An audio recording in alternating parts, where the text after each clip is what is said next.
nos pueden encontrar como Jóvenes RRPP y Consejo RRPP, y les avisamos que la reunión va a estar siendo grabada, y si tienen preguntas nos las pueden dejar escritas en el chat, que al final de la presentación de Fabricio las vamos a leer y las vamos a hablar.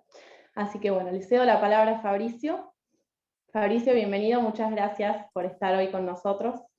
Hola, ¿cómo están? Bueno, muchas gracias por la invitación a la Comisión de Jóvenes, al Consejo Profesional de Relaciones Públicas. Me gustó mucho la propuesta de este ciclo, de esta iniciativa, y bueno, trataremos hoy de sumar algún aporte. Para mí es importante hacer 2 o 3 consideraciones previas. La primera es que esta dinámica de la virtualidad, del Zoom, está muy buena porque nos permite hacer esto, pero atenta un poco contra el diálogo, ¿no? contra la interacción entre el disertante y los asistentes. Y eso se exacerba más cuando uno comparte una presentación, porque no nos vemos, porque aparecen 3 cuadraditos, bueno, es medio horrible. Así que lo que yo les propongo hoy, yo voy a compartir una presentación, pero va a ser muy cortita, tiene 8 filminas, 8 diapositivas, para decirlo bien, y después la voy a descompartir para que podamos vernos, y así tratar de fomentar un poco la charla sobre esos disparadores que yo voy a compartir con ustedes al comienzo. Así que la idea es que esto no sea un monólogo mío, sino que a partir de una serie de ideas que yo quiero compartir con ustedes, que están vinculadas directamente con la comunicación de la política,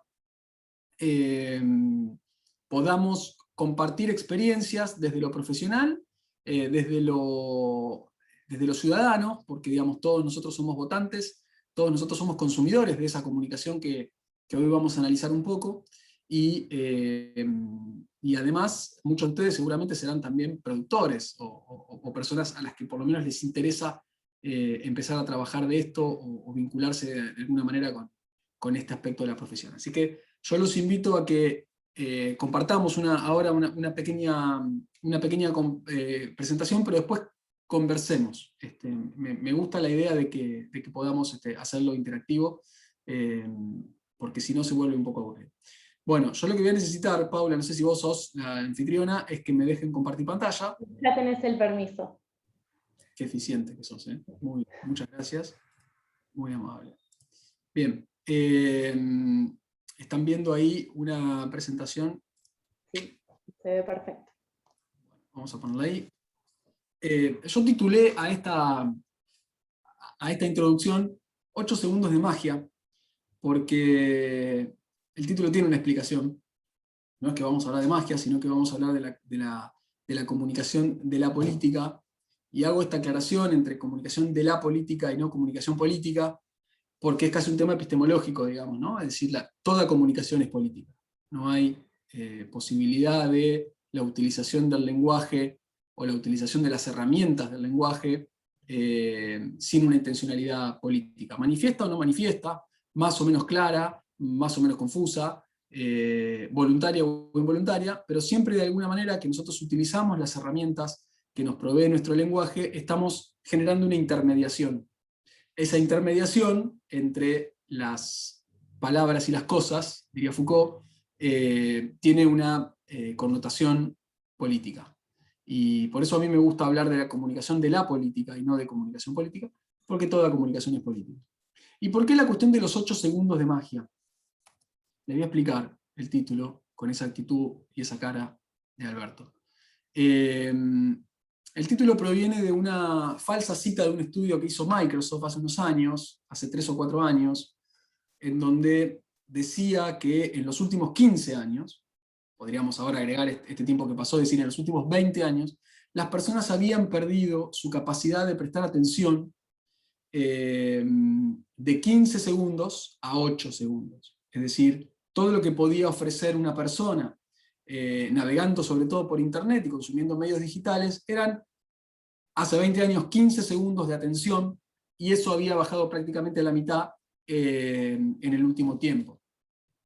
Con lo cual, un poco provocando desde el título, la idea es, bueno, tenemos 8 segundos para llamar la atención de nuestro electorado, porque si no dejan de leer o dejan de escuchar. ¿Y por qué la cuestión de la magia? Porque de alguna manera, vamos a ver hoy, la comunicación de la política tiene mucho que ver con la magia, con la disciplina de la magia. Y no lo digo yo, sino que yo siempre tomo una definición que me gusta mucho de un politólogo argentino que escribió un librito chiquitito que les recomiendo a todos los que les interese este tema, que se llama Gustar, Ganar y Gobernar. El autor es Gonzalo Arias, insisto, politólogo argentino, docente de Flaxo. Y fíjense el título del libro, ¿no? Gustar, ganar y gobernar, en ese orden. En ese orden.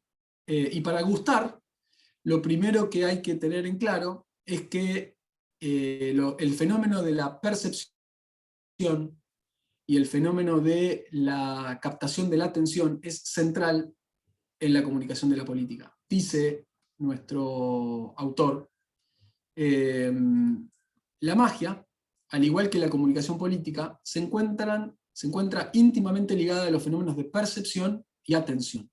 Las percepciones tamizadas, siempre por nuestras emociones, condicionan, fíjense esa palabra, la percepción del mensaje, las imágenes, el discurso y toda otra comunicación de pretendido propósito persuasivo.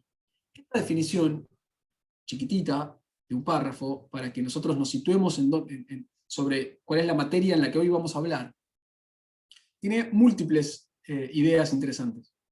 La primera es la idea de trabajar como si fuera un juego de ilusiones.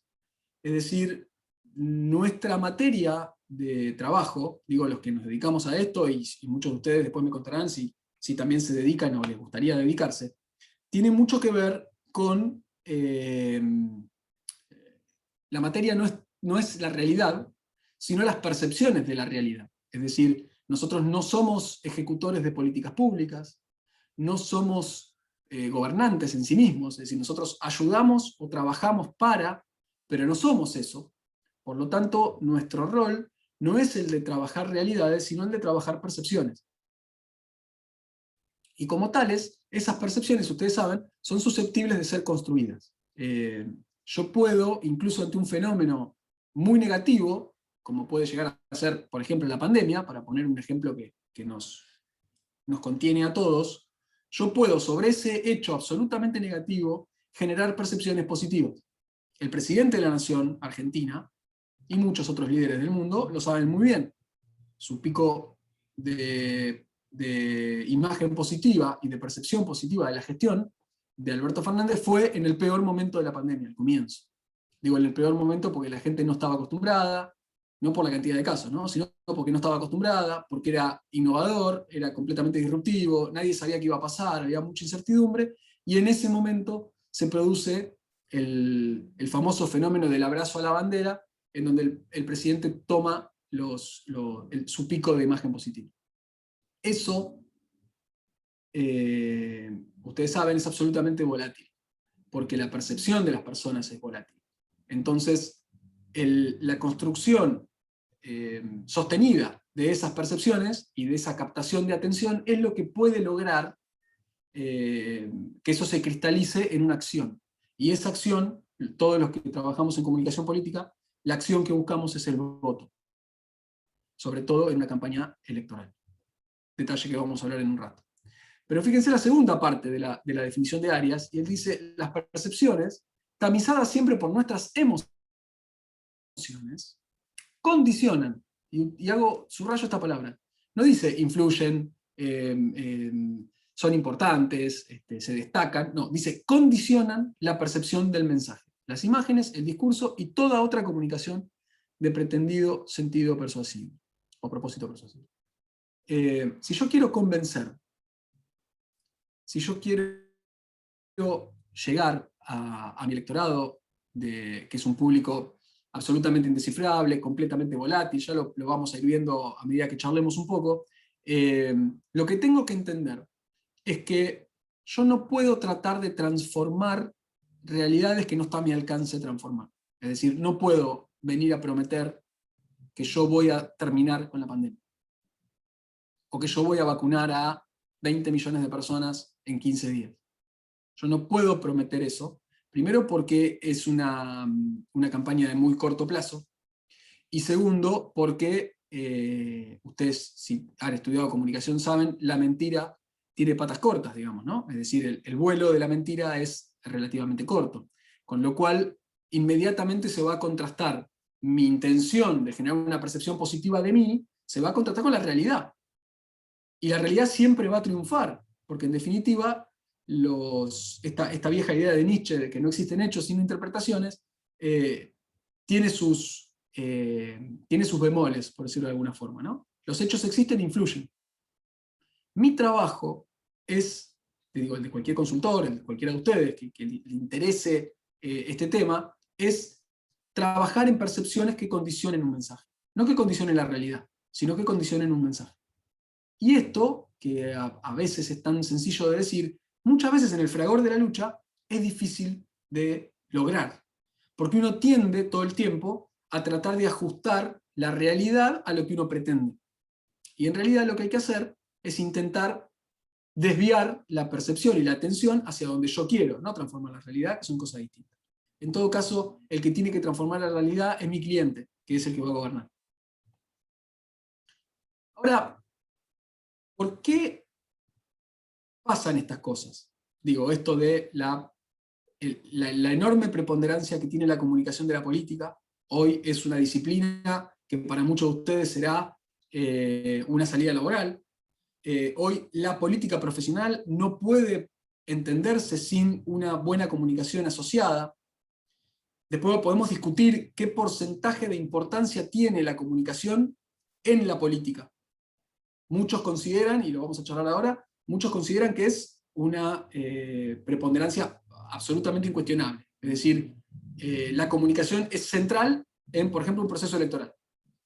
Bueno, yo no estoy tan de acuerdo y lo vamos a discutir en un rato.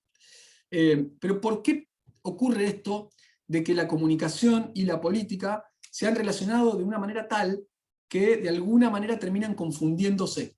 Es decir, la parte visible de la política, que es su comunicación, hay una parte que no se ve, pero la parte visible de la política, que es su comunicación, a veces reemplaza a cualquier otra definición de la política.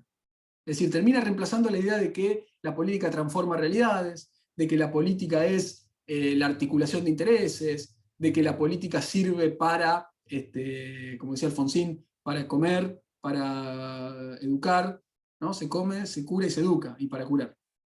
Esa idea, paulatinamente, va perdiendo peso en función de una política más instantánea, más inmediata, más de las redes sociales, más de la pura declaración, más del fuego de artificio. Y la pregunta que yo les hago hoy, que quiero que nos hagamos, es si podríamos nosotros hacerlo de otra manera. Es decir, todo lo que le cuestionan los analistas, los más críticos, incluso los intelectuales, le critican al marketing político, la pregunta es por qué existe y por qué se hace. ¿Podríamos hacerlo de otra manera? Bueno, fíjense lo que dice ahí, ¿no? El escenario nos obliga un poco a tomar algunas medidas, y voy a ir paso a paso. En primer lugar, el sistema político nos obliga a la presencia de comunicación de la política. ¿Por qué el sistema político obliga? Básicamente porque en Argentina se vota cada 2 años. Entonces los partidos políticos, que son los agentes principales de la representación política, es decir, uno para presentarse a un cargo electivo, ¿qué tiene que hacer? Tiene que formar parte de un partido político, no hay otra manera de hacerlo. El sistema así lo determina. Entonces, los partidos políticos se terminan convirtiendo en una gran maquinaria para ganar elecciones, porque cada 2 años tienen que revalidar su poder. Fíjense lo que pasa con el presidente de la Nación. El presidente de la Nación asume en diciembre del 2019, en un mundo que era completamente distinto al de hoy. A los 3 meses, menos de 100 días, le cae una pandemia planetaria. O sea, no una gripe, una pandemia planetaria. Esa pandemia planetaria, obviamente, echa por tierra todos sus proyectos previos y se tiene que concentrar exclusivamente en eso. Esa pandemia dura, sigue durando, pero pongámosle, dura en el auge 1 año y medio. Casi todo su gobierno. y enfrenta en los próximos 3 meses una elección de medio término. ¿La elección de medio término lo va a sacar a él del poder? No. Pero es un mensaje. Lo puede debilitar, puede evitar que él tenga mayoría en los cuerpos legislativos, de manera tal que va a dificultar el gobierno, y le puede complicar su reelección en 2023. Entonces, ¿es lícito que el presidente esté pensando en ganar la elección, más allá de todos los problemas que tiene? Y es lícito. Porque si no, va a tener más problemas.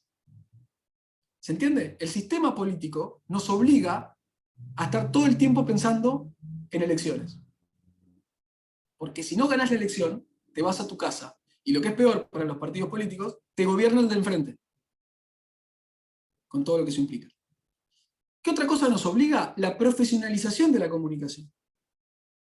En todos los aspectos de nuestra vida cotidiana, nosotros nos enfrentamos a instancias profesionales de comunicación. Ya tenemos el ojo entrenado para saber qué está bien hecho y qué no está bien hecho. Sabemos cómo nos gusta consumir videos, con qué calidad. Sabemos una historia de Instagram, si es apropiada o no es apropiada, si es antigua, qué tipo de estética tiene. Tenemos el ojo absolutamente entrenado para eso. Entonces, el político que quiera incursionar en la política necesariamente tiene que profesionalizar su comunicación. Si no, va a ser resistido por la mayoría de las audiencias. Si yo pongo un caso concreto que yo estoy siguiendo de cerca por otras clases, otros seminarios que estoy dando, que es el caso de José Luis Espert. José Luis Espert hizo público en sus redes que sus asesores le recomendaban abrir un TikTok. ¿Vieron la característica de Espert, digamos, ¿no? Sí, no es precisamente un clown. Sin embargo, el tipo lo abrió. Y estamos viendo cómo lo está gestionando. Después vayan y fíjense qué tipo de contenido está metiendo. Y sobre todo, a quién le está hablando. Es decir, quién es su audiencia en esos videos que hace. Lo cierto es que él se vio obligado a profesionalizar un poco más su comunicación, incluso abrir un canal nuevo que no lo tenía previsto. ¿Qué otra cosa nos obliga a generar todo el tiempo comunicación? Por eso yo digo que la comunicación como salida laboral, digamos, tiene una alta preponderancia en carreras como las nuestras. Bueno, porque el votante empieza a ser visto como un consumidor y empieza a ser tratado como un consumidor. Yo no voy a entrar acá en la discusión de si el marketing comercial es equivalente o es lo mismo que el marketing político. Claramente no es lo mismo, porque no trabaja, o sea, trabaja con las mismas reglas, pero no trabaja sobre los mismos materiales.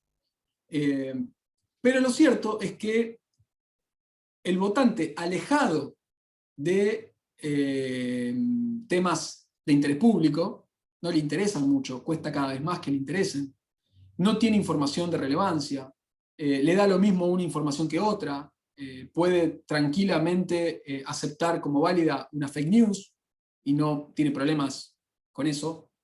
Ahora lo vamos a ver en detalle. Entonces, ¿qué buscamos? Enlatar contenido de manera tal que sea atractivo para aquel que no está buscando información. Sabemos que el votante, el consumidor, no nos va a ir a buscar, sino que se va a encontrar con nuestra información. Y esa información tiene que ser trabajada en términos de consumo, como si fuera un entretenimiento. Por eso, Espert se abre un TikTok, entre otras cosas, y se muestra que sale a correr los domingos a las 7 de la mañana. ¿Qué relevancia política tiene eso? Ninguna. Lo que él está generando es un material enlatado que permita que lo conozcan y que permita ser consumido sin que moleste. Quizás no tenga preponderancia, quizás no tenga injerencia en la decisión de voto, pero lo que busca es que esté armado de tal manera que uno lo pueda consumir igual. Que en el escroleo que hagas de TikTok no te moleste que estés Espert. No te moleste. En línea con eso está el siguiente punto. Los consumos culturales nos obligan. ¿Cómo consumen ustedes información política? Abran sus micrófonos y cuéntenme. ¿Cómo consumen ustedes información de la política? ¿Por dónde? Yo miro mucho noticieros, leo notas, escucho sobre todo. ¿Noticieros de televisión? En televisión veo canales como A24, también consumo C5N, TN, veo distintos canales, sobre todo cuando hacen entrevista o debates. Bien, perfecto. Ahí tenés una fuente de información, de comunicación relacionada con la política. ¿Quién más? ¿Quién me cuenta? Hello. ¿Hay alguien? Estábamos escribiendo en el chat. Bueno, Ah, no lo veo porque tengo la pantalla.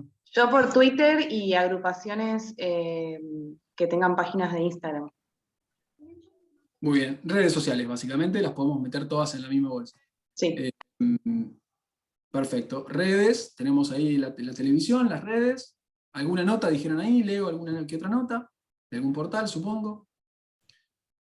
Ahora, lo cierto es que la persona tradicional, digamos, es decir, la persona de a pie, podríamos decir, que no está interesado como nosotros en algunos asuntos, maneja múltiples canales de comunicación, pero ninguno de una manera demasiado profunda o demasiado voluntaria.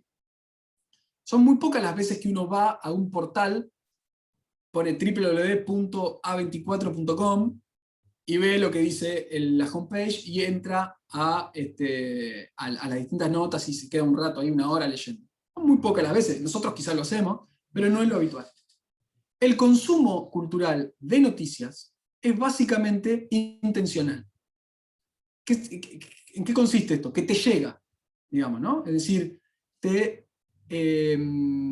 vos estás navegando, estás haciendo otra cosa, entre fotos de tus amigos, entre fotos de gatitos, entre fotos de historias y cualquier cosa, te aparece Expert saliendo a correr a las 7 de la mañana. Ese consumo de noticias no espontáneo hace que yo tenga que agudizar mi criterio profesional para ver de qué manera lo filtro entre el consumo personal absolutamente desordenado que cada uno de nosotros tiene y hago que le pueda llamar la atención. Entonces, el consumo cultural actual también obliga a la profesionalización de la comunicación política. Porque si no, insisto, corro el riesgo de creer que yo voy a poder llenar una plaza. Yo, Fabricio Sota, me presento mañana y quiero hacer mi acto de lanzamiento en la Plaza de Mayo. Ponele que tenga los recursos para armar un evento, un escenario gigante en la Plaza de Mayo. ¿Quién va a ir a verme? ¿La gente se va a movilizar a escucharme a mí? Posiblemente no. Ah, pero yo tengo 1,5 millones de seguidores en Instagram. ¿Van a ir a la Plaza de Mayo esos tipos? Entonces, agudizar el ingenio para entender el consumo cultural y meter ahí mi mensaje es clave en el diseño de una estrategia de comunicación. Por eso el escenario obliga a la profesionalización de la comunicación. Sigo, la ingeniería electoral nos obliga. ¿Qué es la ingeniería electoral? Ustedes lo saben, el Big Data. El Big Data aplicado a los comportamientos electorales de las personas. Si alguno ha tenido la suerte de ver algunos de esos informes, ven que hay un traqueo de cómo votó la gente en cada mesa, en cada barrio, en cada escuela. Es decir, yo sé cómo le fue a mi partido en el distrito electoral 366A, estoy hablando de Mar del Plata, pero cada uno de ustedes sabrá, en la comuna, no sé, 27 de Capital, ustedes pueden saber cómo votó la gente, cómo le fue a mi partido. Entonces, ¿qué pasa? Bueno, tener esa información es un gran insumo, pero si yo no la sé procesar y no puedo generar comunicación para ese público, es absolutamente inútil. Tengo la información, pero no tengo forma de llegar. Tengo el mapa, pero no sé cómo caminar. Entonces, la ingeniería electoral y todos los datos que nos provee nos obliga a profesionalizar la comunicación. El sistema de valores nos obliga, sistema de valores culturales y sociales. ¿Por qué? Porque ustedes saben hoy, que se discute mucho, lo vamos a ver en un ratito, la preponderancia de la emoción por sobre la razón cuando uno va a votar. Es decir, puesto a discutir, digamos, es una falsa dicotomía, después lo vamos a contar, pero puestos a discutir, dicen los especialistas que la emoción prima por sobre la razón al momento de votar. Y yo de la única manera que puedo generar percepciones emotivas es a través de una adecuada estrategia de comunicación, porque si no, no voy a llegar. Cuando hablo de estrategia de comunicación, no solamente me refiero a lo que ponga en las redes o a lo que diga en televisión. El timbreo fue una estrategia de comunicación en este sentido. El timbreo que Juntos por el Cambio instala, en ese momento Cambiemos, instala en la campaña 2015, devuelve de alguna manera la lucha de la política en el territorio, por más que ellos venían con todo un esquema profesional de sofisticación de campañas digitales, pero ellos deciden ir al territorio a hacer una campaña 1 a 1, el one-to-one. Esa campaña 1 a 1 al comienzo fue verdadera, después se convirtió en una especie de coreografía ya, ¿no? Donde en realidad se hacía social media antes, se decía dónde van a ir, en el barrio, se preparaba todo, el tipo venía, se tomaba 2 mates, sacaba 2 fotos y se iba.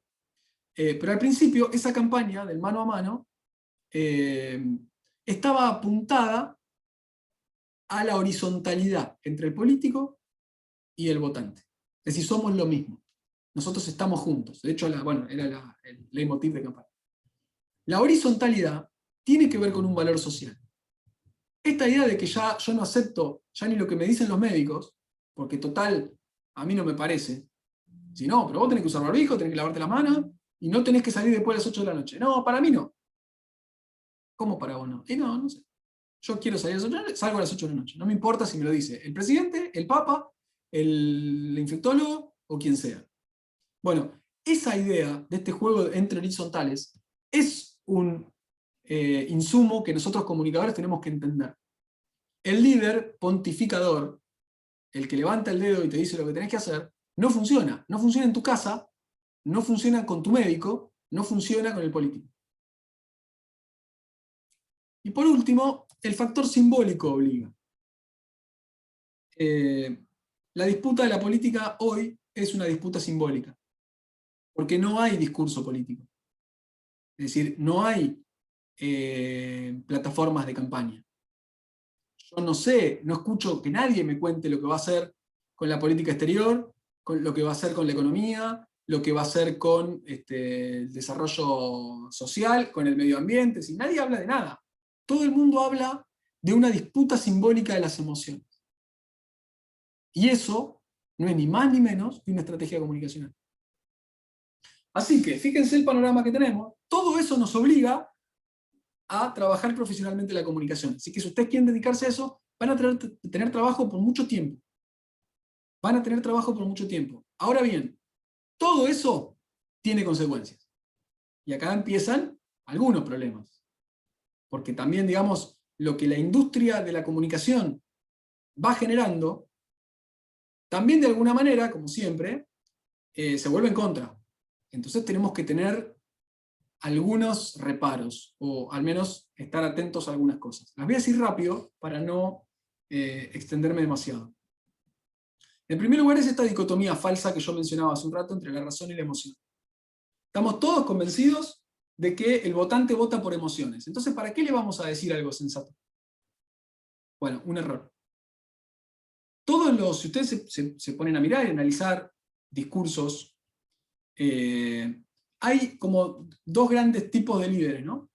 El líder más emotivo, el que habla de los sueños, el que habla de los horizontes, el que habla de la alegría, el que habla de la épica, el que habla de la energía de ser argentinos y bla, bla, bla. Y después tenés el otro político, un poco más, no quiero usar la palabra serio porque no quiere decir que el otro no lo sea, sino un poco más, que sustenta un poco más sus opiniones, digamos, por decirlo de alguna forma. Lo sustenta ¿cómo? Con datos, con estructuras, con estudios, con información, apelando más a un lugar racional. Bueno, ¿a cuál le va mejor? En realidad está esta discusión. Todos los estudios de comunicación dicen que al momento en que las dos cosas colisionan, cuando hay choque entre las dos, la que prima por arriba es la emoción. Entonces yo, puesto en la tensión de tomar una decisión difícil, me termino inclinando por aquel que me movió alguna fibra íntima, o que me cae bien, o que tiene carisma. Porque el político profesional no alcanza, ¿no? El tipo que sea un crack en la gestión, que la rompa toda, que sepa todos los datos, que tenga todo, un gran gestor, no alcanza. Es el caso quizás, ya que lo estoy viendo acá, de Horacio Rodríguez Larreta. Un tipo absolutamente vinculado a una eficiencia en la gestión. Ustedes que viven, algunos vivirán por ahí, me dirán si eso es así o no, pero es otra discusión. Pero está claramente inclinado como un gestor al que quizá le falta esa otra parte, un poco más, más de lo que no se puede comprar, digamos, ¿no? Es decir, eso y que otro político que yo, como Carlos Menem, tenía innatamente, de manera innata, ¿no? Ese carisma, bueno, no sé, no se puede explicar el carisma. Puesto entre uno y otro, prima la emoción. Ahora bien, el proyecto político verdaderamente exitoso y nuestra comunicación verdaderamente exitosa es la que no opone a los dos, sino que los complementa. Si yo puedo lograr un proyecto que involucre razón y emoción, tengo el éxito. La campaña que seguramente se nos viene a todos a la cabeza es la de Raúl Alfonsín del 83. Si ustedes no habían nacido, posiblemente, pero la deben haber escuchado. Alfonsín recitando el preámbulo de la Constitución, en el momento donde la Constitución estaba suspendida, haciendo ese famoso rezo laico, tiene un enorme poder emotivo y un enorme poder conceptual. No estaba diciendo qué lindos somos los argentinos, vamos para adelante. No estaba diciendo eso Alfonsín. Bueno, fue un hito dentro de las campañas modernas. La construcción de la opinión pública. Ustedes deben conocer a Lance Bennett, que es un politólogo norteamericano, que tiene un texto que fue muy famoso, que habla sobre la política de la ilusión. Y la política de la ilusión incluye estos 3 o 4 cosas, ¿no? Los valores, la construcción de la opinión pública, la argumentación y el debate, la lógica audiovisual. Es decir, es ese campo de la comunicación que ha llegado para quedarse, en donde muchas cosas son una coreografía que está estructurada para que parezca natural. Entonces, ¿quién construye las noticias que nosotros leemos en algunos medios? O en todos los medios. ¿Quién los construye? ¿Los construye el equipo de campaña del candidato? ¿La construye el periodista desde un lugar de periodista profesional, ajeno a cualquier tipo de vínculo, amistad, relación empresarial con los candidatos? ¿La construyen juntos? Bueno, a mí me llega como una noticia de un medio, titulada, con título, con bajada, qué sé yo.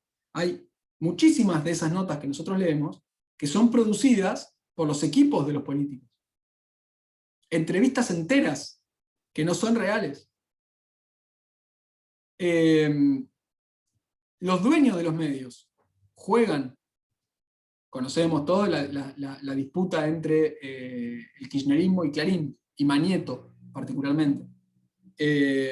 Los dueños de los medios juegan, pero no es Manieto solo. Bueno, no voy a nombrar a ninguno. Todo lo que se les ocurra.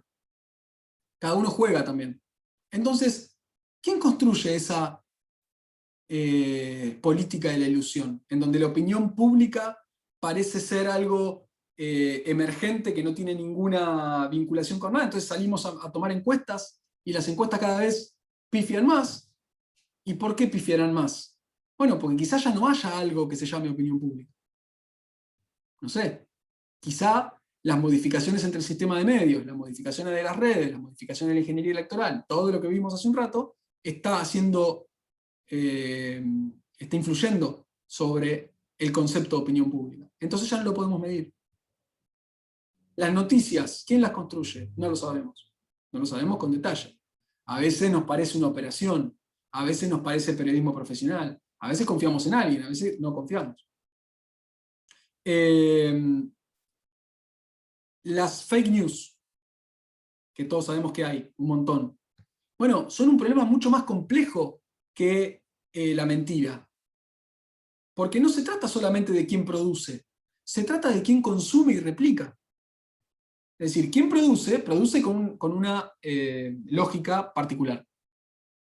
Ahora, el que consume y no es capaz de identificar eso, en muchos casos son risibles las fake news que circulan, en muchos casos son sofisticadas, pero en otros casos no.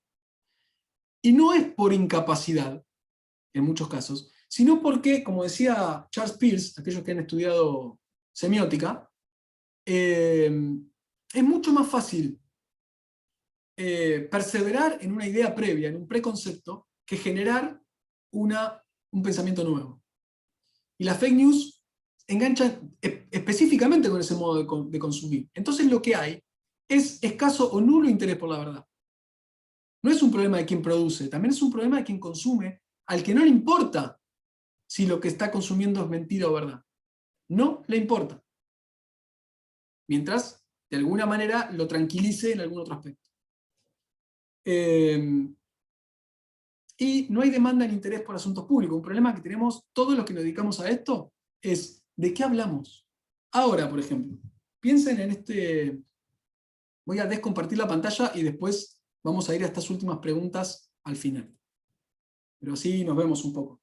Si me hacen el favor de ponerse con las camaritas, mejor. Si no, no pasa nada, pero así los veo. Yo pregunto, en estas semanas que ustedes han consumido o tratado de consumir comunicación política porque les interesa, ¿de qué están hablando los políticos en general? ¿Cuáles son los temas? La vacunación.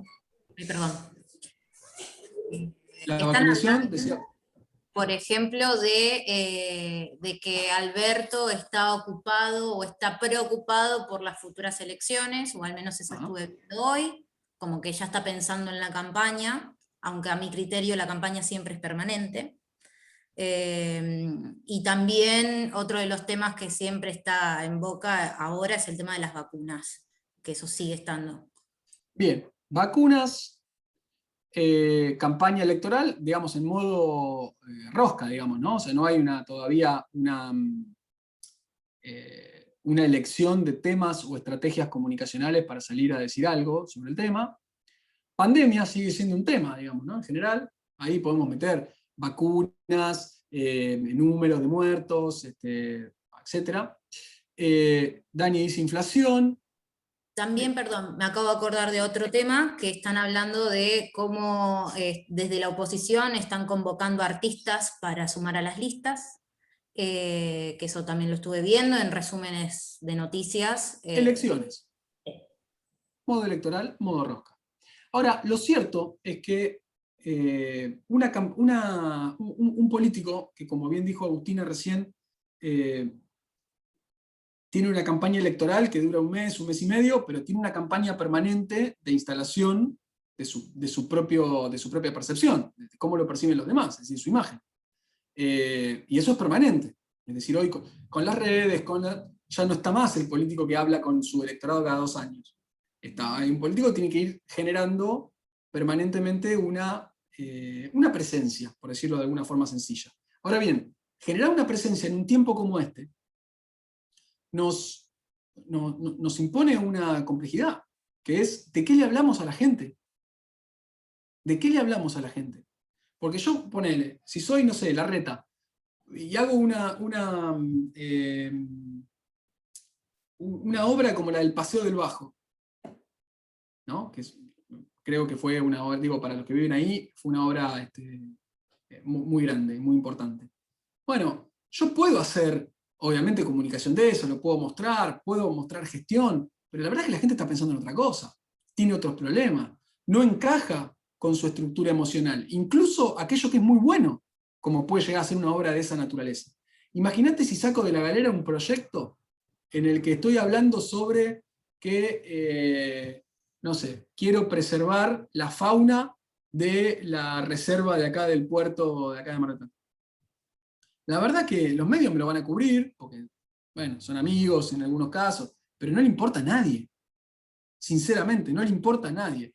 Temas que en otro momento podían llegar a generar intereses de nicho, de colectivos específicos, la verdad es que no le importan a nadie hoy, porque la gente tiene un problema central, que es la incertidumbre con la que vive, que tiene los pibes en la casa, no van al colegio, tiene otros problemas.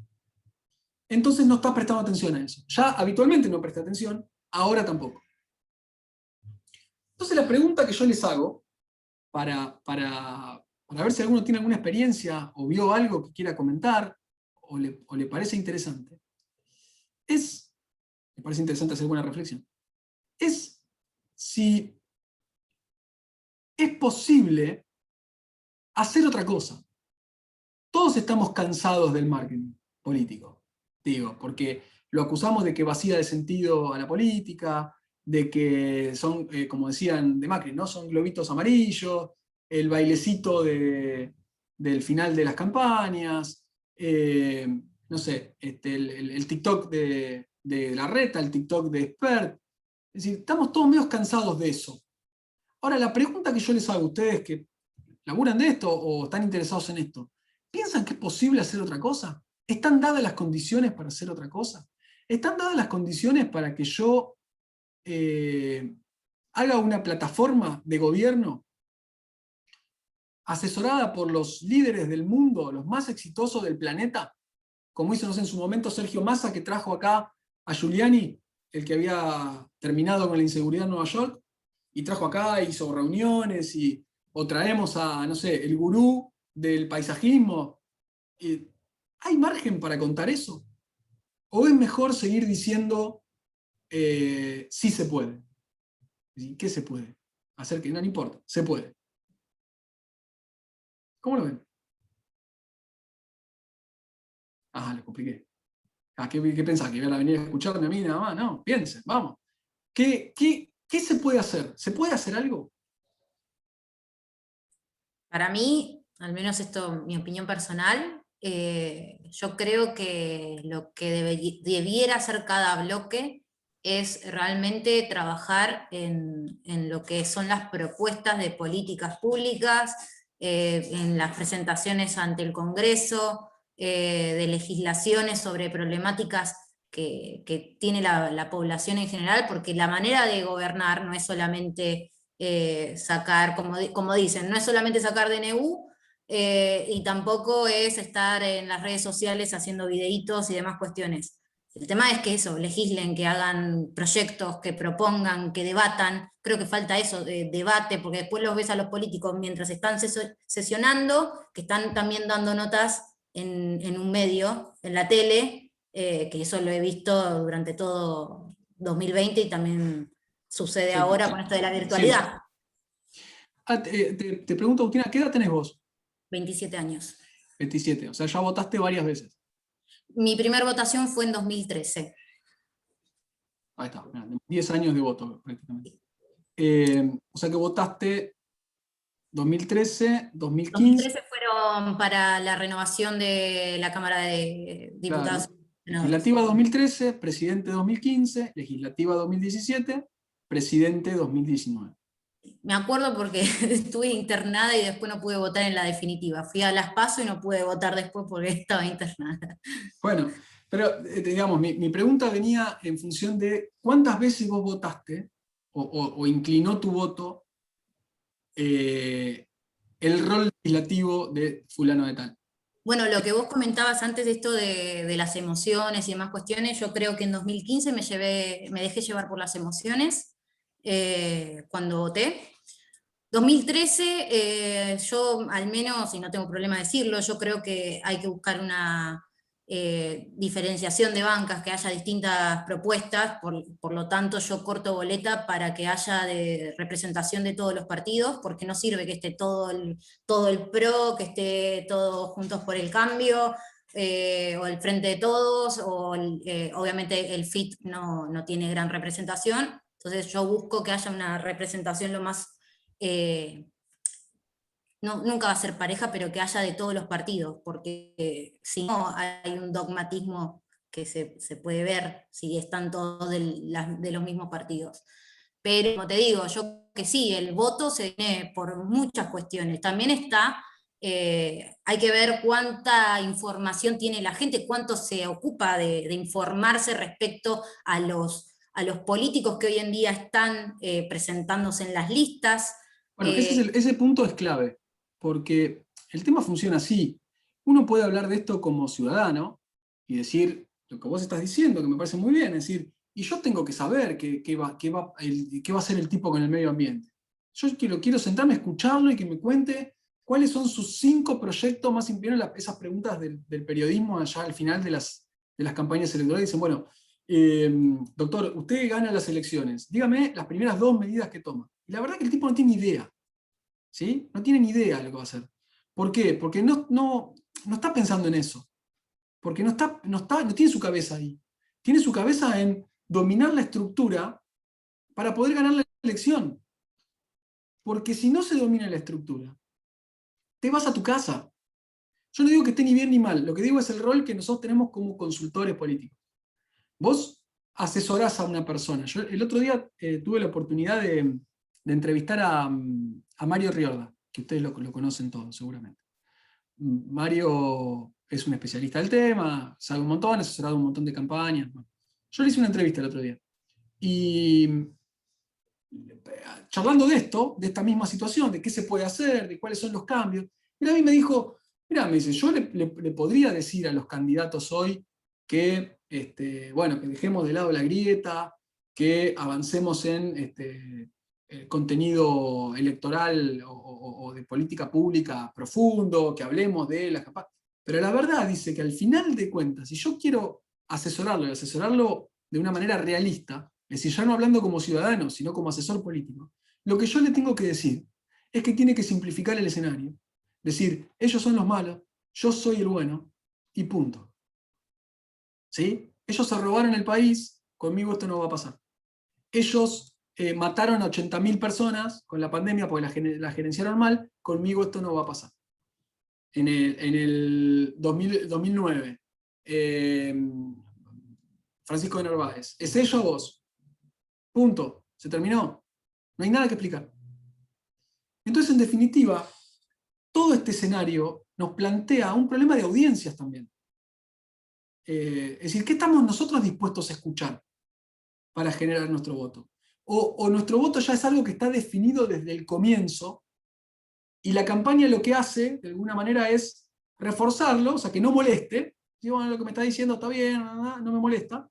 Yo ya tengo definido quién voy a elegir, y lo tengo definido desde siempre. O sea, ustedes ya saben a quiénes van a votar, aunque no estén los candidatos todavía, no importa. Saben a quiénes van a votar en septiembre y después en noviembre.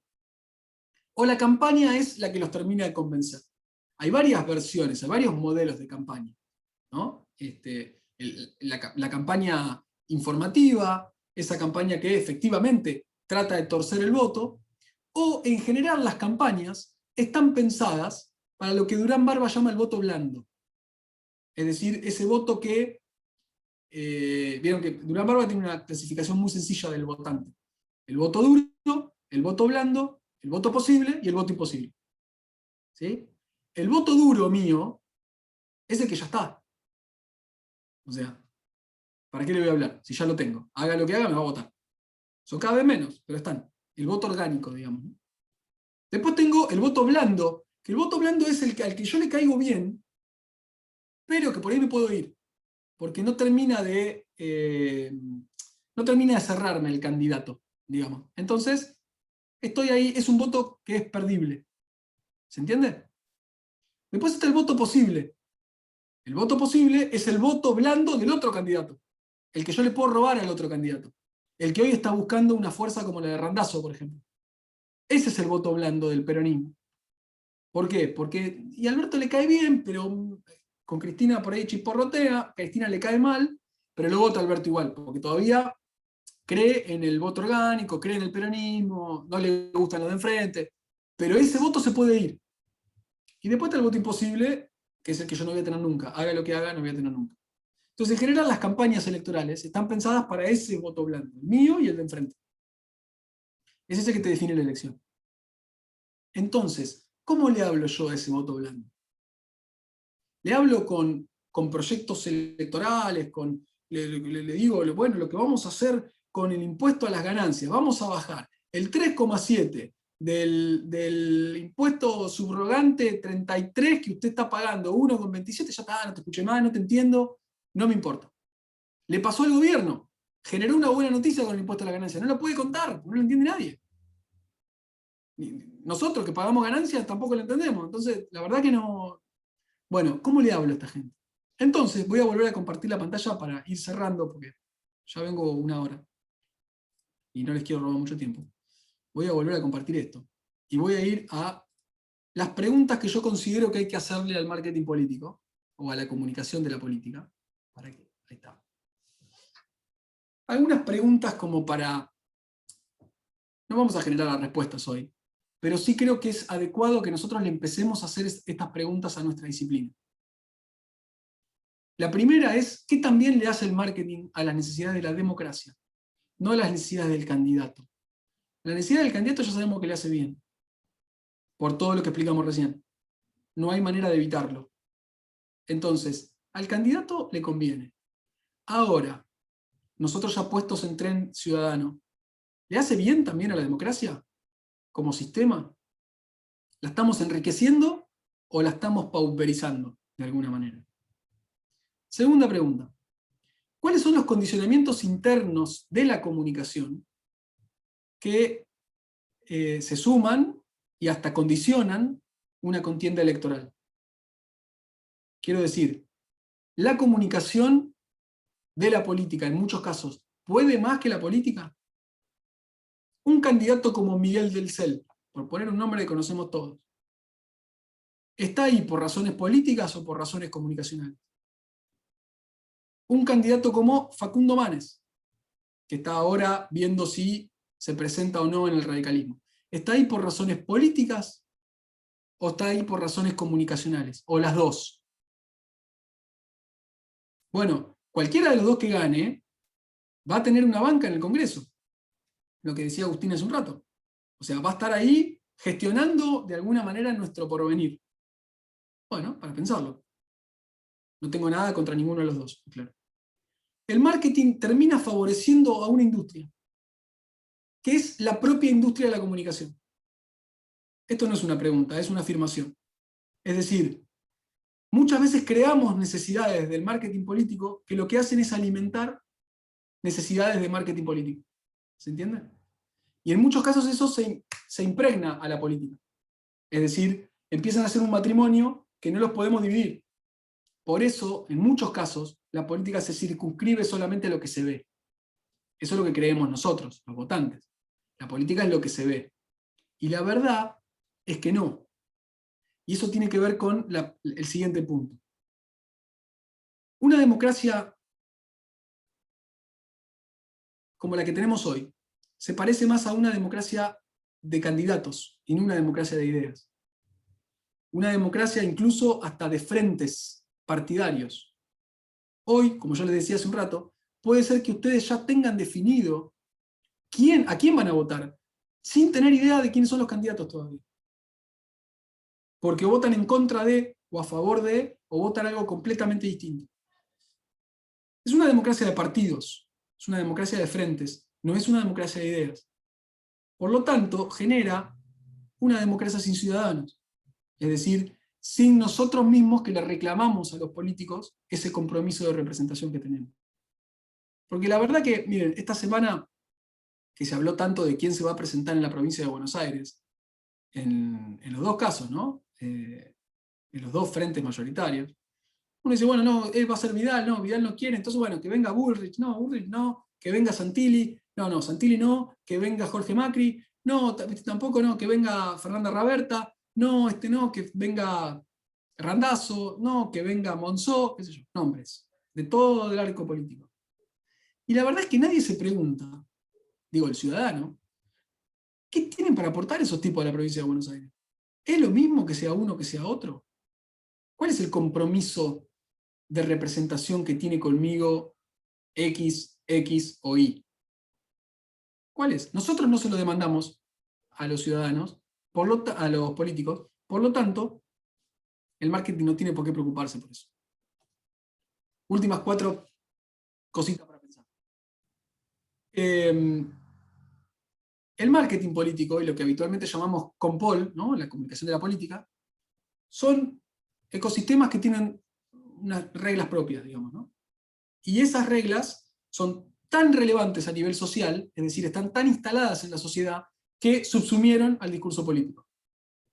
Es decir, lo dejaron por debajo. Casi que desapareció. No es que no haya, sino que se licúa, se transforma, se mimetiza con el lenguaje de los medios y de las redes y de las modas. Entonces, ahí tenemos un problema. Digo, los que nos dedicamos a esto, tenemos que conocer la lógica de ese ecosistema para poder asesorar bien a la gente. El escenario visible de la política, lo decía hace un rato, es su comunicación, pero no es lo único. Y me voy a meter en este interrogante que hacía al principio. ¿Cuánto peso tiene la comunicación política en el triunfo o fracaso de un candidato?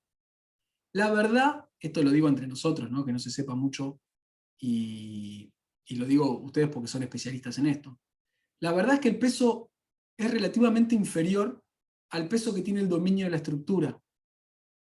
Quiero decir, Alberto, ya que lo tenemos acá enfrente, llegó a ser presidente, no por su campaña de comunicación o por su instalación en la gente.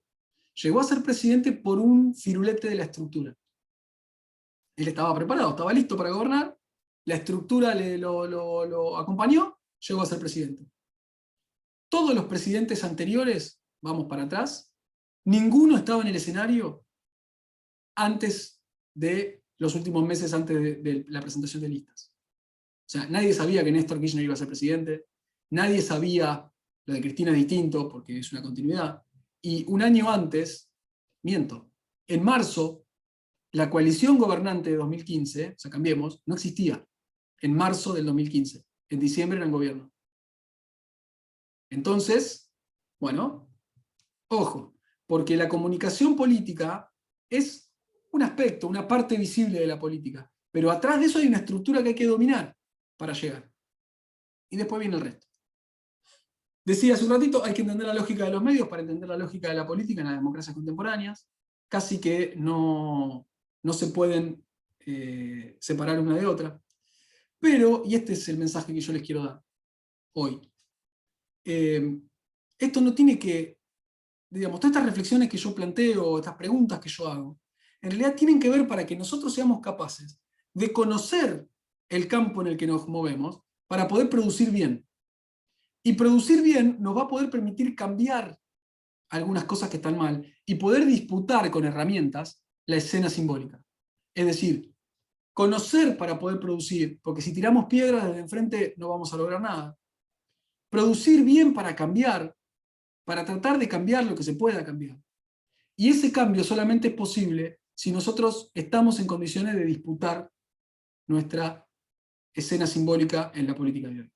Entonces, la invitación es a que nos comprometamos con estas preguntas, que por ahí no tienen respuesta, pero nos comprometamos con estas preguntas para ver si en algún momento podemos cambiarlas, podemos contestarlas, para tratar de cambiar un poco esta realidad que hoy, la verdad, no nos conforma del todo. Bueno, gracias, eso es lo que yo les quería compartir hoy. Ahora sí, tenemos todo el tiempo que quieran para que charlemos de lo que quieran. Preguntas o discusiones o lo que quieran. Sí, acá tenemos un par de preguntas. Si te parece, te las leo. Dale. Bianca pregunta si sigue siendo viable la táctica de entrega de folletos. Sí, yo siempre digo lo mismo, la política hay que jugarla, hay que disputarla en todos los territorios, pero fundamentalmente en el territorio físico, es decir, en la calle. Entonces sí sigue siendo efectiva, hay que ver, digamos, ¿no? Es decir, todas las campañas son distintas y todos los lugares son distintos. Ahora lo que yo digo es, yo no puedo pretender que porque tengo 1 millón de seguidores en Instagram, ya está. Porque la verdad es que eso no funciona así. Entonces, yo tengo que salir a disputar y a llevar mi idea a todos los lugares donde pueda y con las herramientas que pueda. Si después cometo un error por exceso y, no sé, lo tiro en la calle y los ambientalistas me salen a cuestionar porque estoy imprimiendo papel y tirando, bueno, también lo tengo que tener en cuenta hoy. Entonces, insisto, Una campaña es algo situado en un tiempo y en un espacio, pero en principio sigue siendo una alternativa viable. El barrio por barrio, la distribución de las boletas, el acceso, la distribución de cartas y folletería a las casas, ¿no? El timbreo, así son todas estrategias que todavía funcionan. ¿Sí? Bien. Joaquina pregunta, ¿se puede hacer comunicación de la política de un partido con el que quizás no compartís ideales? Es decir, ¿uno se puede despojar de sus propias creencias políticas para realizar una campaña de comunicación? Sí, totalmente. Yo creo que, es más, yo siempre digo lo mismo, yo creo que el asesor político no tiene que ser militante del espacio. Puede simpatizar con las ideas, te puede caer bien, después el límite lo pone cada uno, por ahí decir, yo con esta persona no podría trabajar, porque la verdad que no. Eso es un límite que pone cada uno. Pero en realidad es mejor que el asesor político sea un mercenario a que sea un militante. Si vos sos un militante, tenés los mismos enemigos que tu candidato, tenés los mismos amigos, leés los mismos medios, estás en la misma burbuja, todo se vuelve endogámico y perdés perspectiva. Entonces, la idea es que dentro de tus límites personales, vos puedas trabajar con cualquiera. Y vas, haces tu trabajo y te vas a tu casa. Cobras el sueldo primero y te vas a tu casa. Bien, otra pregunta. ¿Qué recomendaciones harías para hacer una campaña con un candidato que es poco conocido? Eso depende, insisto, no existen 10 reglas para la campaña brillante. Eso depende mucho del candidato y del contexto. Lo que sí es invariable, me parece a mí, es que uno debe conocer mucho a su candidato. Conocer mucho a su candidato. Eso implica sentarlo durante horas, preguntarle cosas, molestarlo mucho, sobre todo al comienzo, saber quiénes son sus amigos, quiénes son sus enemigos, qué muertos tienen en el placar, qué cosas hoy no se saben pero en algún momento se van a saber. Todas estas cosas que a veces son muy difíciles de lograr porque vos te tenés que ganar la confianza de tu candidato para que te cuente esas cosas. Pero en líneas generales, cuando uno hiperprofesionaliza una campaña, el candidato tiene que aceptar esa regla. Es decir, bueno, yo no trabajo para vos si no hacemos una entrevista en profundidad en donde yo te pregunte todo lo que te quiera preguntar. Y ahí está la viveza del profesional de realmente sacarle jugo a esa entrevista. Después, en función de eso, hay que establecer objetivos. Porque, como yo les decía el otro día a otros chicos que estoy haciendo un curso también, el objetivo de una campaña de un político no siempre es ganar. Es decir, si yo pienso que Expert se está presentando hoy a elecciones para salir primero, no tengo ni idea de lo que estoy diciendo. Si él piensa eso, no tiene ni idea de lo que está diciendo, y si yo pienso eso, no tengo ni idea de lo que está pasando. Expert no se presenta para eso, su objetivo es otro. Entonces, me decían ahí, un candidato que no sea muy conocido. Bueno, ¿para qué? ¿Para ser presidente? Y va a ser muy difícil, puede pasar. Ahora, si quiere ganar una banca de concejal, o constituirse como un referente dentro de un espacio, bueno, la campaña es más posible, tiene el objetivo adecuado y yo trabajo en función de ese objetivo. Ahora, si de 0 quiero pasar a 100, y lo más probable es que no esté viendo bien el contexto. Bien. Hoy en día es complicado hacer la caminata o visita en los barrios debido a las restricciones a los distritos. Debido a eso, ¿la estrategia debería ampliarse en redes sociales? Yo no sé si hoy es complejo. Lo que es complejo es las reuniones. Digamos, quizá haya que ser un poco más inteligente y ver de qué manera yo puedo reemplazar, no sé, la reunión en la sociedad de fomento de tal o cual barrio por algún otro tipo de comunicación que no obture la presencialidad, pero que tampoco sea peligrosa. Es un desafío, sin duda, para muchos políticos hoy, pensar en una campaña electoral de acá a un mes, o 2 meses, cuando no se sabe bien hasta dónde se va a poder. Pero bueno, fíjense que hay actos al aire libre, hay reunión de personas en espacios preparados y muy grandes, con protocolos y demás, se puede hacer. Yo vengo a participar en una campaña electoral no hace mucho tiempo, en plena pandemia, y se hacían los actos y se cuidaban los detalles, y bueno, obviamente se puede hacer si uno respeta lo que tiene que respetar. En relación al tema de las redes sociales, es todo un tema para conversar. Porque lo cierto es que es un medio muy poderoso, pero que está dejando también muchas muestras de cansancio para los políticos, no para el usuario. El usuario sigue estando ahí, sabemos que está ahí, sabemos que lo usa mucho. Ahora, lo cierto es que ya con el entrenamiento que tienen los usuarios, es difícil hacer un esquema de redes que se destaque, que sea atractivo, que capte la atención, que compita bien con los otros mensajes, que en definitiva terminan pareciéndose todos, entonces todo se vuelve una maraña de lo mismo. Entonces digo, yo creo que hay que seguir estando en redes sociales, pero hay que seguir prestando atención a los otros canales de distribución de información, desde los medios tradicionales hasta el territorio propiamente dicho. Bien, y cerramos con esta. ¿Cómo se logra generar atracción de un medio para que te levante una nota si el político aún está en periodo pre-campaña o etapa 1 de su candidatura? Relaciones públicas. ¿Conocen el concepto? Los medios, ustedes lo saben mejor que nadie, los medios son un público más. Y yo lo que tengo que hacer es, dentro de mi equipo de campaña, o bueno, aunque no sea profesional, muchas veces pasa que no es un profesional de relaciones públicas, pero le sale bien eso, yo tengo que salir a trabajar con ese público. Tengo que cautivarlo. Los medios funcionan...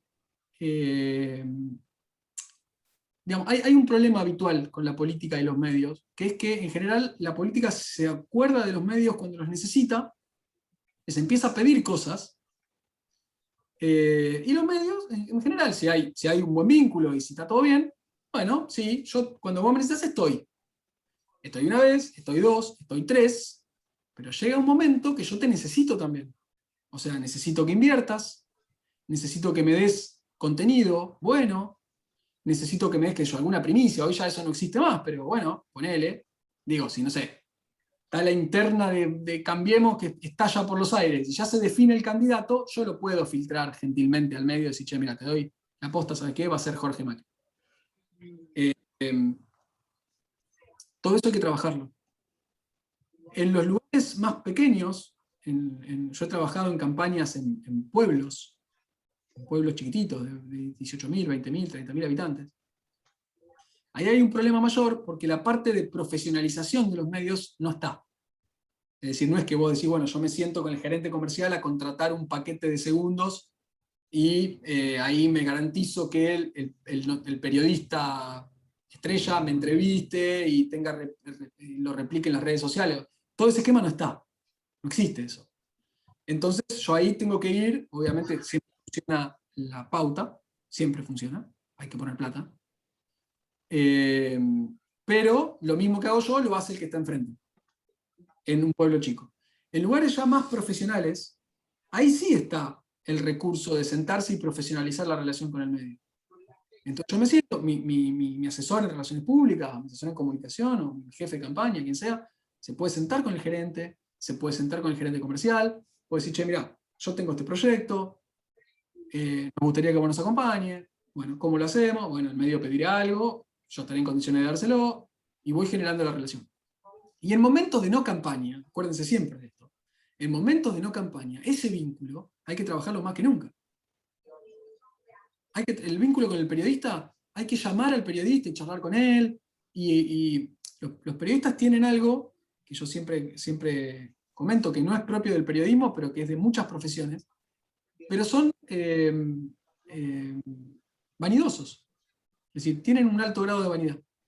Como los actores, como, no sé, las personas que son públicas. En general tienen un alto grado de vanidad. Si yo sé trabajar esa vanidad, y puedo entusiasmarlo, y puedo convocarlo, y me genera una relación, bueno, después es más fácil pedirle algo. ¿Sí? Entonces, yo lo que diría es que la clave son las relaciones públicas. Ni más ni menos. Bien, tenemos un par más. ¿Cómo es un día de un asesor? Me imagino que hay mucho de imprevistos o el minuto a minuto. ¿Qué recomendación le darías a los jóvenes que quieren dedicarse a la comunicación política? Es una buena pregunta. Se me ocurren varias cosas. La primera es que cuando uno se dedica a esto, tiene que estar dispuesto a estar como en una especie de guardia permanente, que es lo más cansador, porque muchas veces te pasa que te llaman por teléfono en el medio del cumpleaños de tu hija. Hay cosas que son importantes y hay cosas que no. Pero cuando uno en general se dedica a esto y está acostumbrado a resolver rápidamente algunos problemas que se van surgiendo, estoy hablando de cosas cotidianas, ¿no? No sé, yo nunca trabajé para el presidente y se están muriendo personas. Entonces, no sé cómo es eso. Digo para ponerlo en contexto. Pero sí con personas que tienen responsabilidades institucionales y por ahí te dicen, bueno, no sé, tengo que salir a opinar sobre esto. O necesito ya una nota sobre tal cosa. O vos qué harías con tal tema y vos no sabés de qué te está hablando, porque estabas en el cumpleaños de tu hija. Es decir, todas esas cosas muy cotidianas, muy elementales, son las que uno tiene que entregar para hacer bien este trabajo. Eso no quiere decir no tener tus límites, no poner tu freno, pero en general es un trabajo de muchísima demanda. ¿Cómo es un día? Depende mucho de la relación que vos tengas con tú o con tus clientes, ¿no? Pero en general hablas por teléfono con todos, ves en qué anda cada uno, ellos ahí te piden cosas, vos tratás de instrumentarlas durante el día, eso en función de lo que se pueda planificar, y si en el medio se muere Maradona, bueno, se frena todo y se trabaja sobre la muerte de Maradona. Lo que es muy desgastante es la falta de planificación, porque hay cosas que no se pueden prever. La muerte de Maradona, por ejemplo, digo, por poner un caso, no se puede prever. Entonces, vos tenés que estar y siempre uno en el medio hace otras cosas, entonces eso genera como mucho estrés. Lo otro que es muy importante es que vos seas muy ordenado para trabajar. Porque el político en general levanta el teléfono y pide. Es habitual, es así, es una dinámica. No es que te va a mandar un mail, te va a decir, bueno, hola Fabricio, para el lunes que viene necesito... No existe eso. Es, hola, tal cosa, dale, listo, boom, empezá a trabajar. A los 5 minutos. Hola, tal cosa. Bueno, pero ¿para qué me pediste esto otro? Sí, bueno, pero fíjate que va. Y vos tenés que ser muy ordenado y anotar y ordenarte. Porque si vos sos desordenado, el día se te va al diablo en 1 minuto. Incluso en un día que no pase nada. Y otro tema, que para mí es muy importante, puede parecer una pavada, pero desde la gestión cotidiana es muy importante, es la posibilidad de que ustedes tengan, digo, uno asesor, tenga un backup para lo no importante. Porque hay muchísimas cosas que no son importantes. Es decir, si vos trabajás con un candidato que tiene cierta predominancia, no sé, en la provincia de Buenos Aires, vos te tenés que ocupar de que no se te pase el aniversario de Dolores, que cumple 137 años y que es muy importante para todos. La verdad no le importa a nadie, pero tiene que estar, no te puede pasar el aniversario de Dolores. Entonces, para esas cosas, es importante no estar en el macro y en el micromanagement. Es lo más difícil de conseguir, pero por una cuestión de recursos, porque bueno, hay que pagar un sueldo, hay que hacer varias cosas, pero dentro de lo posible traten de no asumir todo lo que implica la comunicación de una persona, porque cada vez son más. Imagínate Expert, que ahora tiene que abrir TikTok, ya tenía Instagram, tenía Twitter, tenía Facebook, tiene, no sé, tener una página web, tiene que escribir la gacetilla, y ahora tiene que hacer TikTok. Tiene 7 cosas que hacer, un solo tipo. Imposible. Y estamos hablando de un día normal. O sea, no pasó nada. No estamos ni siquiera en campaña. Así que imagínate. Bien, otra pregunta. ¿Hasta qué punto son tomadas las decisiones de los asesores? Es decir, supongo que el político también decide y puede no estar de acuerdo. ¿Qué se termina haciendo ahí? Miren, en definitiva, siempre el que maneja la comunicación del candidato es el candidato. Siempre. Y no está mal.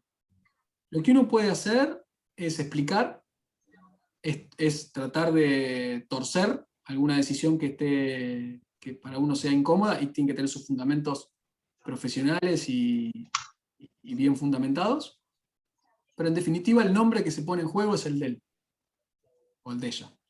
Entonces, eso hay que entenderlo también. Uno no es dueño del candidato. Uno lo que hace es asesorar y decir, no, mirá, yo en función de lo que estudié, en función de lo que veo, yo tengo la cabeza más fría que vos, entonces déjame ver, para mí no te conviene, yo haría esto otro, pero yo tengo 1.000.000 de casos en las que a mí me ha pasado, que te llaman y te dicen, quiero hacer un posteo sobre X. Y vos decís, no te conviene. ¿Por qué? Y porque nosotros no hablamos nunca de X. Y porque nosotros además si nos metemos con X, podemos tener un problema con Y, y si no sé qué, no sé qué. Bueno, chau. Te cortan, y después vos ves el posteo. Me ha pasado un montón de veces. Y te tenés que enojar, y tenés que decir, yo te dije que no, no sé qué. No, porque el que decidió es él, y lo decidió, o ella, y lo decidió por una razón que ellos conocen. Ese es otro tema también. Los políticos, sobre todo cuando hablamos de políticos cada vez más profesionales y que están cada vez más altos, tienen lógicas de comportamiento que no siempre llegan al asesor de comunicación. Porque el tipo muestra lo que quiere mostrar, incluso para la gente de máxima confianza. Pero en general, en el 90% de los casos, si vos tenés confianza y tenés respeto profesional con tu asesorado, en general se hace lo que vos decís. En el 90%. 85%. Otra pregunta, ¿qué le sugerís a un profesional de las relaciones públicas que quiere iniciar un camino en la comunicación política? ¿Por dónde empezar a trabajar? Yo lo que digo ahí siempre es que uno no puede entrar a una profesión como si la estuviera inventando. Es decir, las cosas ya tienen una lógica y ya funcionan. Yo puedo, si tengo los medios, agarrar y fundar mi propia consultora y decir, yo soy CEO and co-founder de Sarasa.com, pero tengo que tener clientes, o tengo que tener un espacio para demostrar lo que yo hago. En muchos casos pasa que todo el mundo empieza tratando de esto, de fundar una nueva lógica, si somos distintos, somos los nuevos, somos los mejores, y la verdad es que en muchos casos es solamente una página web y redes. Entonces yo lo que diría para el profesional que quiere empezar es que trate primero de tener una experiencia real en un equipo de campaña. Sobre todo para saber lo que es. Yo les puedo decir que una campaña electoral es demoledora.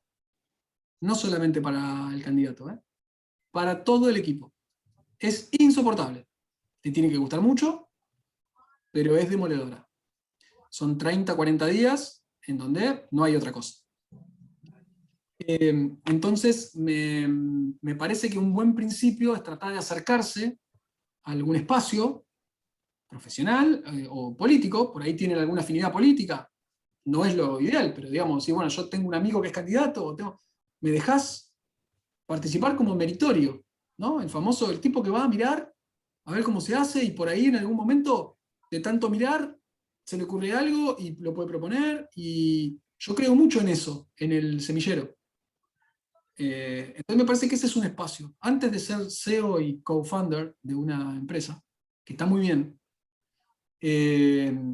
a veces es bueno ir a mirar, sobre todo en un proceso electoral.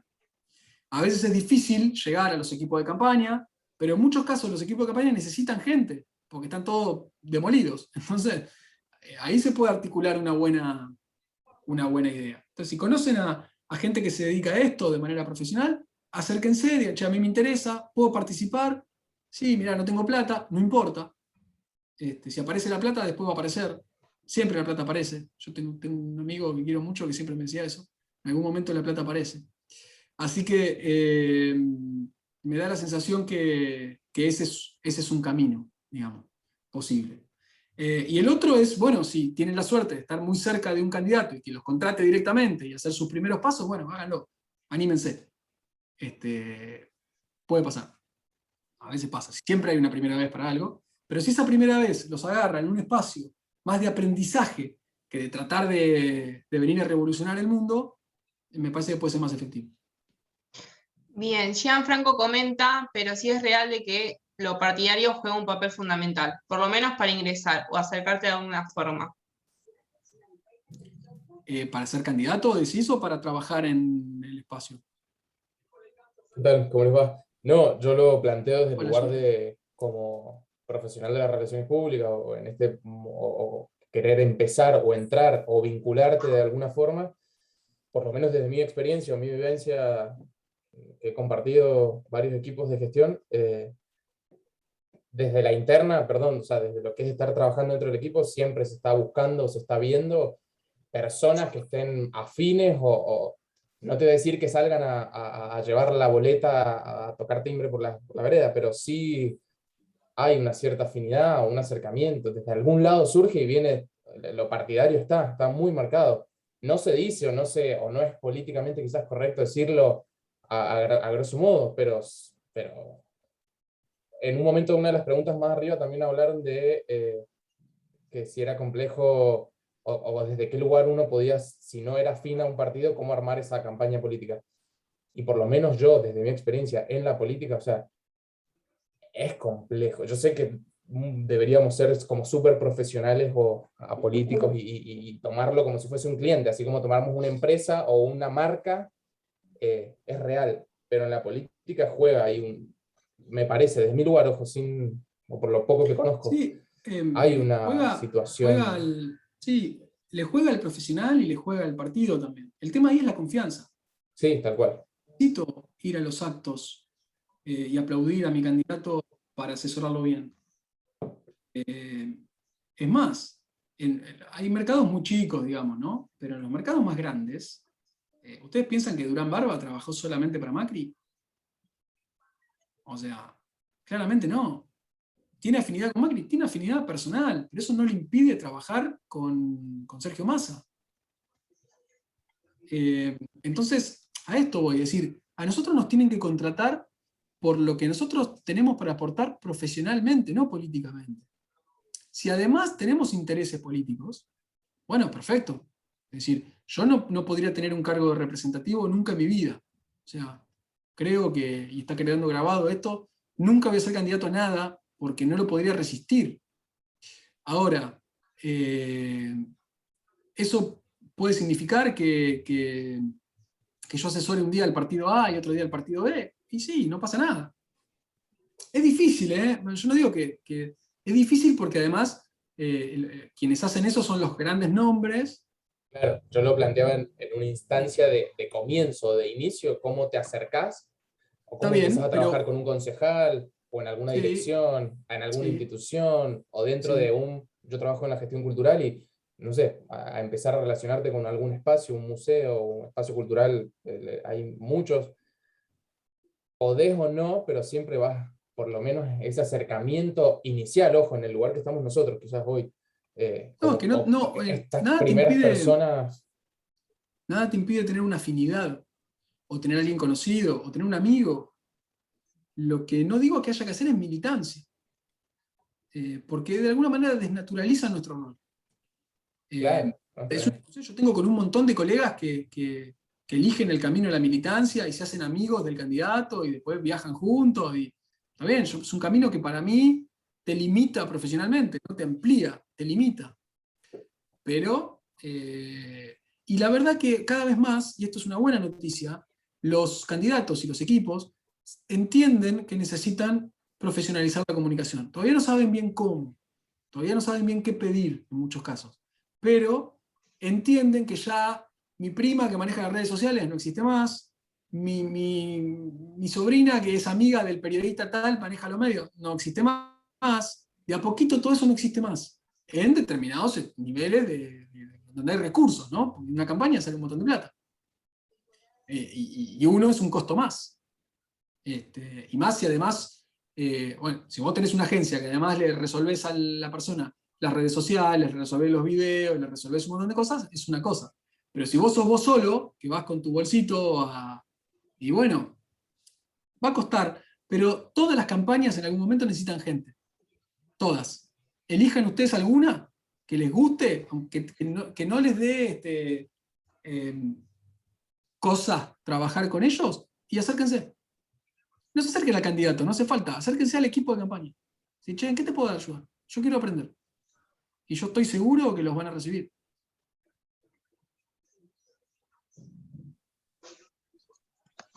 Bueno, perfecto. No hay más preguntas. Buenísimo, bueno, les agradezco a todos por haber estado, a Paula, que fue la que me contactó para invitarme. Y nada, yo la pasé muy bien, espero no haberlos aburrido mucho.